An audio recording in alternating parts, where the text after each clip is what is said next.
Sidney. Não, eu ia comentar sobre isso, né? Por exemplo, independente do assunto, e a gente pode puxar para religião também, mas as pessoas viverem.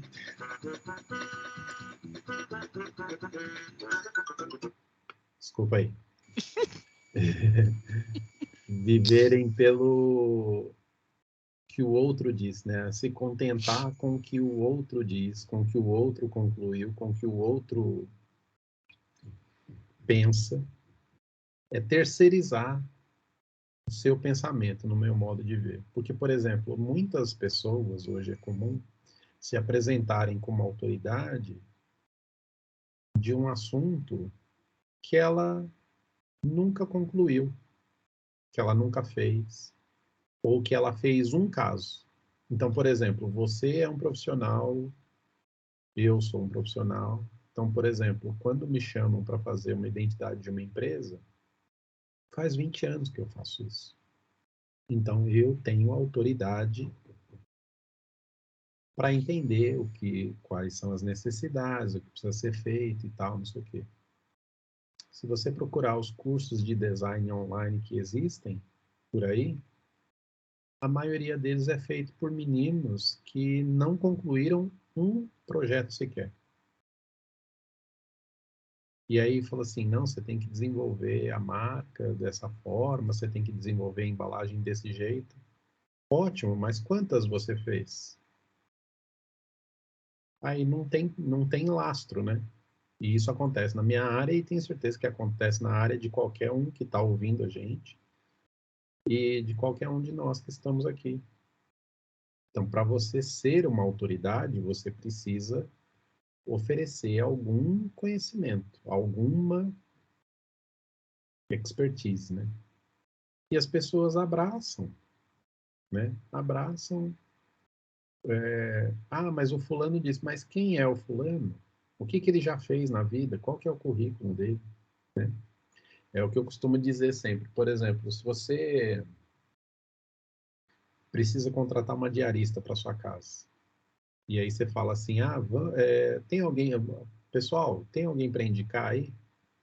Aí vai, sei lá, a vizinha vai te indicar, a sua mãe vai te indicar, sua tia vai te indicar, umas pessoas você vai entrevistar e vai escolher aquela que melhor te agrada, que melhor te mostra competência. Aí você põe ela para trabalhar dentro da sua casa. Se ela limpou sua casa de um jeito que você não gosta, 2 vezes, você já não chama mais. Porque você fala assim, mas eu não gostei, eu não achei tão bom, não fez isso que eu pedi, enfim, seja qual for a, a justificativa. E as pessoas não fazem o mesmo com o pensamento corrente, né? Então, seja na música, seja nas questões do dia a dia, no preço do supermercado, no preço da gasolina, as pessoas aceitam reproduzir o que qualquer outra pessoa diz. Pouco importa quem é esse outro. Então, para mim, não é válido esse pensamento. Para mim, não tem lastro. Né? A Carla puxou um tema aí que me trouxe um pouco de saudosismo. Eu não vou dizer que era perfeito, porque nunca foi, nada é perfeito, né? Sempre tem politicagem, tem coisas no meio, mas eu tenho a impressão que eu estou muito tempo fora do meio, né, do movimento. Mas eu tenho a impressão que, eu não sei se era por idealismo ou não, e isso não é nem só a nós, mas na época, né, do movimento em si, parece que a coisa era um pouco mais sublime, não é? A Carla falou da Feleza, por exemplo. O tempo que eu me envolvi com os temas de Feleza, e aí a Carla falando, tendo esse retrato agora, ela me leva a pensar nas diferenças, né? Como os objetivos mudam, porque na época, a FELES, o objetivo principal, e eu me lembro disso muito bem, era a propagação da doutrina espírita. Tanto é que a gente fazia na época, né? Nós participamos de muitas noites da pizza, noite de não sei o que tem, e bingo e um monte de coisa lá. Por quê? Porque os livros que eram vendidos na FELES, eles eram subsidiados por esses eventos. Né? Então você pegava lá, por exemplo, a grande maioria dos livros eram vendidos por valores abaixo do preço de aquisição, muito abaixo. Você pegava a obra básica lá, custava R$ 2, R$ 3, lembram disso? Né? Um livro dos Espíritos, que na época você ia numa loja, pagava, sei lá, uns 15, R$ 20, você comprava na Feleza por R$ 2, R$ 3. A obra básica era praticamente grátis na época. E os livros mais caros que tinham, que eram livros caros, se vendia ali, sei lá, acho que eu me lembro que faz tempo também, mas o equivalente a hoje seria, sei lá, livro caro seria uns R$ 30 lá que era vendido na Felez. Né? Por quê? Porque o objetivo era simplesmente a propagação da doutrina espírita. Não tinha nenhum outro objetivo por trás. Todo mundo trabalhava nisso. Tanto é que tinha essa preocupação enorme, né, de sempre fazer uma triagem. Tinha um grupo de leitura que eu me lembro bem, que o pessoal distribuía, se eu não me engano, 2 pessoas liam um livro, e aí, mas tinham várias pessoas envolvidas, duas linhas faziam um resumo, e aí ia fazer uma apresentação para o grupo, e aí tinha essa discussão se uma corroborava a visão da outra, e aí se tivesse muito ponto de vista estranho ou conflitante, aí ia para uma segunda etapa. Eu lembro que era muito criterioso o processo, né? E provavelmente o objetivo mudou, né? O objetivo deve ser agora lucro, Você me viu a porque parte importante da sua frase, aí eu provavelmente. é, porque deve ser lucro hoje em dia. Porque a gente, na época, eu nunca fui dirigente da Feleza, a gente ajudava, né? Mas não tinha lucro. E eu lembro que as bancas ficavam absurdamente, absolutamente vazias. Se tirasse da Felese, hora que eram milhares de exemplares de livros, no final se recolhia umas 2, 3 caixas de livros só. Caixa, eu não estou falando container, não, estou falando caixa pequena, que era o que sobrava. Por quê? Porque vendia muito. Você saía de lá carregando uma caixa lá com 30, 40 livros, você pagava, sei lá, uns 150, R$ 200 no máximo. Né? Então, provavelmente, de novo, o objetivo mudou. Né? Então, talvez hoje eles prefiram fazer o lucro com o livro para alimentar a próxima feira do que ter o esforço de correr atrás para fazer outras coisas. Não sei, estou elocubrando, né? Carla. Ela acabou, né? Acho que foi esse mês, ou foi o mês É passado, eles novembro, né? colocaram no Facebook que eles que não ia ter mais Feleza. É mesmo. Ela se encerrou, Aí foi bem Poxa, triste, assim, né?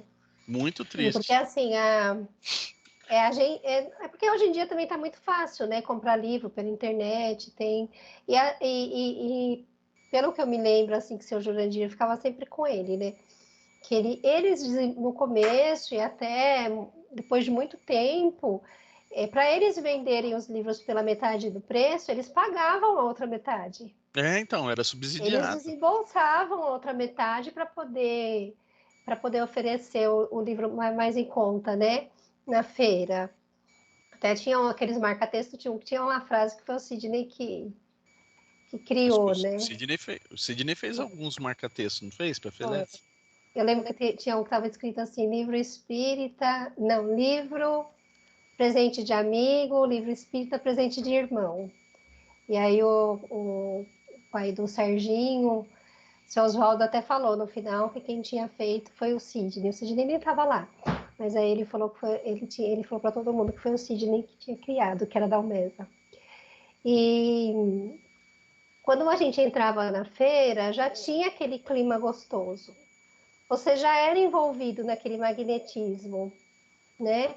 E ele sempre trazia os patronos, quem começou, contava a história, né? A gente que era mais novo, a gente tinha acesso, eles a gente não tinha essa coisa de separar os centros, tinha gente de todos os centros ali, de centros espíritas. Então ali era um encontro, a gente sabia o pensamento de um centro, de outro, que um gostava, o que outro não gostava.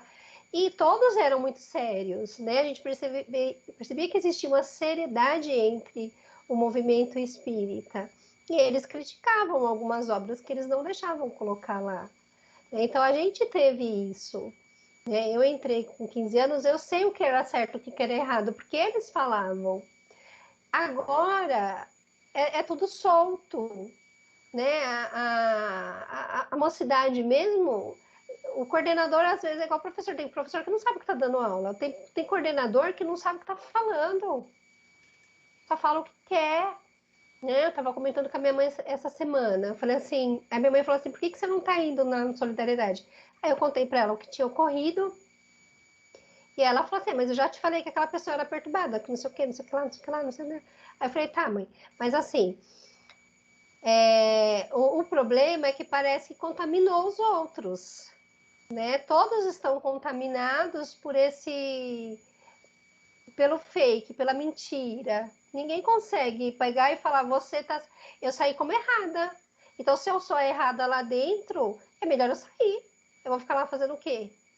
Né? Eu falei, uma pessoa que chega, ainda bem que eu estava lá, porque a minha turma não vai nessa onda. O pessoal que fez aula comigo, uma pessoa que estava comigo, coordenando comigo, veio falar na aula, né, que os escravos eram espíritos inferiores. Escravo, índio, né, eram tudo espíritos inferiores, que vieram não sei de onde, não sei o que, são pessoas que leem, amam Robson Pinheiro, amam esses livros fantasiosos, e foi coordenar com quem, né? Aí, durante a aula, eu peguei e falei assim, você já leu Brasil, Coração do Mundo, Pátria do Evangelho? Pra você estar falando esse absurdo? Ele, não. Então leia. Porque o Emmanuel, que eu não vou sair de Emmanuel e André Luiz aqui dentro, nem do Kardec. O Emmanuel falou que quando vieram magnetizar o Brasil para implantar a pátria do Evangelho, o coração do mundo é a pátria do Evangelho, muitos escravos, muitos espíritos celestes, gente, não é espírito feliz não, é celeste, encaminhados por Jesus, vieram na pele de escravo para catequizar os índios, para auxiliar na imantação, né, dessa proposta do Brasil ser coração do mundo. A pessoa ficou sem graça, né? Então, assim, aonde que leu que escravo é espírito inferior?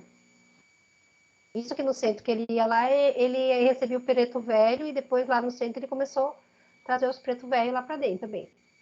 Né? Não desmerecendo os preto velho, mas assim, você fala mal dos negros, depois você fica recebendo preto velho para dar conselho para os outros. Não tem graça, né? Tem um... Aí... Desculpa. Não, desculpa, pode terminar. Então, e assim, mas para eles é normal, você pode falar o que você quer, desde que você não tem gente para coordenar. É igual agora, tá faltando professor no estado, a gente vê, qualquer um pode dar aula. Tem gente que dá aula, tipo assim, não dá aula, nem dá aula. Desde que tenha boa vontade, é assim, né? Tá desempregado, vou dar aula. Então, vou ficar lá na escola, os alunos fazem o que quer, sabe, não entende nada, não aprende nada. E é triste, gente, é uma situação triste. E o que a gente vê nas palestras espíritas dos lugares, parece que é assim, não tem ninguém, eu posso ser coordenador? Pode ser. Então, não sei, realmente, assim, quando que isso começou, por que começou, sabe? Eles falaram que, uma coisa que eu acho que realmente é verdade, eles falaram que os espíritos inferiores iam agir dentro das escolas, iam agir nos hospitais, eles iam começar a entrar nos lugares que eles não tinham acesso antes para poder derrubar, né, fazer essa bagunça toda. E é o que a gente está vendo, né? Eles reencarnaram aí, estão aí. Eu acho que o umbral realmente está esvaziado, porque eu acho que o umbral é fichinha perto do que a gente está vivenciando hoje. Mas eles estão tendo essa oportunidade, né? E se eles estão tendo essa oportunidade, tem algo por trás, né? E o que a gente sabe é que quem está no controle é muito experiente, né? Sabe o que está fazendo. Então, isso reforça, para mim, aquilo que a gente discutiu algum tempo atrás, que era, eu acho que, se eu não me engano, fui eu até que trouxe o tema, que era justamente analisar, assim, as pessoas. Eu acho que nesse momento que nós estamos é um momento crítico de todo o processo evolutivo. Não de todo o processo evolutivo, não, mas dessa marcação de eras que a gente tá passando, que a gente está no meio de uma mudança, né? E a gente sabe que no meio da mudança, alguns vão ficar para trás, outros continuam. E aí, o que me leva a crer, eu já comentei algumas vezes, é que as pessoas elas passam a acreditar naquela fantasia que ela mesmo cria, né, para que ela possa justificar aquela barbaridade que ela está fazendo e se enganar que ela vai conseguir continuar. Porque eu não consigo ver outra alternativa a não ser isso. A pessoa tenta se enganar, ela sabe que as pessoas sabem que elas estão erradas. Não existe vítima, né, não existe o acaso aqui. Todo mundo sabe que está errado. Só que a pessoa ela se esforça tanto em acreditar no erro, tentando fazer com o erro que o Sidney falou, né? Tentando fazer com que esse erro se torne uma coisa certa, uma mentira, até que essas mentiras se tornem verdade. Porque vai que ela acredita nisso, mais pessoas acreditam nisso, e a força dessa crença vai fazer com que eles consigam passar, meio espremido na catraca para continuar. Eu acho, eu sinceramente não tenho outra hipótese a não ser essa. As pessoas estão tentando forçar a passagem delas, né? Estão forçando a ir para o próximo estágio do planeta, tentar ficar aqui desesperadamente, e esse desespero, em vez de gastar essa energia tentando realmente virar, porque se está aqui é porque ainda tem chance, né? Então, gastar essa energia para poder virar o jogo e justificar que sim, eu sou uma pessoa que eu estou me preocupando a cada vez ser melhor, estou lutando contra as minhas más inclinações e eu mereço ficar. E ela gasta toda essa energia em não, porque para eu ser melhor talvez dá muito trabalho, e eu acreditar em alguma coisa aqui mais ou menos e convencer uns 3, eu acho que a gente passa junto no meio da multidão. Não vejo outra alternativa. Eu já acho que tem um viés aí de... Pensando agora, eu acho que tem um viés de, por exemplo, as pessoas, os espíritos encarnados acreditarem que lutar pela sua evolução significa agressividade, né? Então, a pessoa se apega a um ponto, a um pensamento, a um ponto de vista, a uma notícia, o que quer que seja, e transforma aquilo num cavalo de batalha, né? Assim, esse aqui é meu ponto, é ele que eu vou defender. Esse aqui é meu feudozinho, né? Então, mas a defesa, ela nunca é uma defesa lógica, né? Ela não Não, é uma defesa racional. pouco importa o argumento, o importante é eu cavar meu feudo aqui. E aí o que eu vejo é justamente o contrário, né? Eu vejo assim, de novo, voltando para o básico, para o cristianismo, para Jesus, a gente deveria semear o amor, né? Nesse caso. E hoje em dia está todo mundo semeando a agressividade. Então não basta eu ter uma opinião, eu defender um ponto de vista, eu preciso agredir quem pensa diferente. Ou quem não concorda. Não precisa nem pensar diferente. É só questionar. Se você questionar, eu falo assim, mas está certo isso? Ah, não, você não é de Deus, você não. Você é revolucionário, você é da outra turma, entende? Quando na verdade fala assim, mas por que que você acha que não está certo, né? Então assim, esse abraçar, esse aconchego do contraditório deveria existir, né? Esse, enfim, chegar num ponto de vista que você não tem problema você defender o seu. O que não dá é para você usar qualquer artifício para defender o seu. É o mesmo que a gente fala sobre né, a gente já falou, está escrito, não é novidade para ninguém. Não tem como você evoluir se você pisar no amiguinho, se você não cultivar o amor, né? Se você não zelar pela sua família, se você não zelar pela sua evolução, não tem como. E parece que ninguém é isso, ninguém leu o livro, né? Ninguém leu a introdução, não é nem ler o livro.